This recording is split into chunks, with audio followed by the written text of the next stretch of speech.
You've just registered to volunteer with Inspiritus Disaster Relief. Thank you! We are grateful for your willingness to serve, and we're excited about welcoming you to an Inspiritus response team. This video will provide you with a brief overview of what to expect as an Inspiritus disaster volunteer. Inspiritus Disaster Relief Program provides an immediate response following a natural disaster. This phase is known as disaster response. When the need is great enough and more than the local community can handle, Inspiritus Disaster Relief will provide long-term recovery, a phase known as disaster recovery. During disaster response, volunteers assist homeowners by providing services including chainsawing, debris removal, the removal of damaged interiors, and more. In the disaster recovery phase, volunteers step in after a home has been cleaned out and is ready to be built back up. This phase can last anywhere from 1 to 3 years and includes services such as roof and siding repair, floor and wall restoration, and new builds.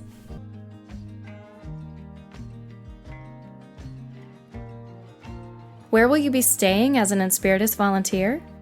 While specific accommodations can vary depending on the location, volunteers typically stay in a church or community center. We call this base. Sleeping arrangements on base are communal and typically consist of air mattresses or cots in a shared room. While the beds themselves are provided, you will need to bring your own bedding. Most people bring a pillow and sleeping bag or sheets and a blanket. You should also plan on bringing towels, washcloths, and toiletries. Shower shoes are highly recommended. Most bases don't have laundry on site, though many of our locations do have a laundromat nearby. Inspiritus provides all meals for our volunteers. Some responses may have a cook who will provide hot breakfast, help prepare sack lunches, and cook dinner. Other times, meals are prepared by the volunteers themselves. When this is the case, breakfast is light and is typically eaten on your own. It might consist of oatmeal, toast, and leftovers from the night before. Coffee and tea are available. Lunch will be packed ahead of time to bring with you to the worksite. Lunch might consist of sandwiches, chips, and fruit or other snacks. Dinner is enjoyed together on base. Dinner might be anything from spaghetti to tacos to chicken and sides. It really varies. If you have dietary restrictions, let us know and we will do our best to accommodate you. Our volunteers do work with real tools, including power tools, depending on your age and ability. Volunteer safety is our number one priority, and we will provide a thorough safety orientation when you arrive on site, as well as daily training on safety gear, staying safe in the elements, and power tool usage.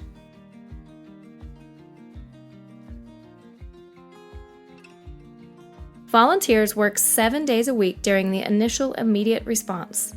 After some time, which can vary by response, we begin working 6 days a week. We will make arrangements for any volunteer who would like time off to attend religious services. Please keep in mind that flexibility is a big part of a disaster response. It's also important to be prepared for the hurry up and wait part of every response, especially during the first couple of weeks. Everything moves and changes quickly, so it's important to be patient and ready to adapt if needs change. Sarah is an Inspiritus volunteer working on a disaster recovery site. Let's go through what a typical day looks like for Sarah. Around 7 a.m., Sarah wakes up, gets dressed, and eats breakfast in the kitchen on her own. Today, it's oatmeal and coffee. Occasionally, a group of volunteers makes breakfast for the team. At 7:30, Sarah meets with her team to prepare for the day. She helps the team leader load the tools and personal protective equipment before they travel to the worksite. Once on site, the team leader gathers the group to review safety procedures and power tool requirements. This morning, Sarah and others on her team removed damaged drywall from the kitchen. It's hard work on a hot day, and Sarah follows the prescribed break schedule that her team leader has created. She also takes a few additional breaks on her own after checking with her team leader, and is careful to drink lots of water to ensure she stays hydrated. At noon, her team breaks for lunch, bringing out the sack lunches they prepared ahead of time. After lunch, she continues to work on removing damaged material from the home. She and her team have finished removing the kitchen drywall, so her afternoon task is removing damaged countertops and flooring. Around 4:30, she breaks for the day. She assists in packing up the job site, returning tools to the trailer, and removing debris from the house. Back on base, Sarah helps unload tools and sanitize equipment before putting it away.